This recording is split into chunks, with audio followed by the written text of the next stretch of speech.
درې خبرې دا ایمان بنیاد دی. پیغمبر علیه الصلاة والسلام فرمایي ثلاث من اصل الایمان. درې خبرې دا ایمان خلاصه ده، دا ایمان بنیاد دی.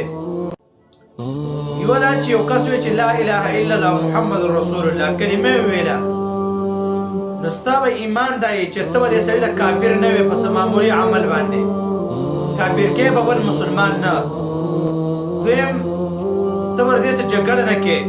او دریم چې کله یې ووایې چې لا اله الا الله محمد رسول الله نو ایمان نه وي نه خارجي.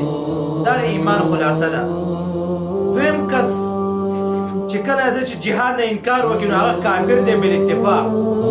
لیکن پیغمبر علیه الصلاة والسلام فرمایي د ایمان خلاصه او بنیاد دا دی چې جهاد به د قیامته پورې جاري، لیکن د باچا د وجې نه، د ظالم د وجې نه د جهاد نه پورې انکار ونه کوي، لیکن تاسو به د ایمان نه اوسئ.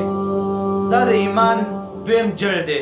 او دریم پیغمبر علیه الصلاة والسلام فرمایي الله رب العزت تمام هر څه لیکلي دي، تقدیر یې لیکلی دی.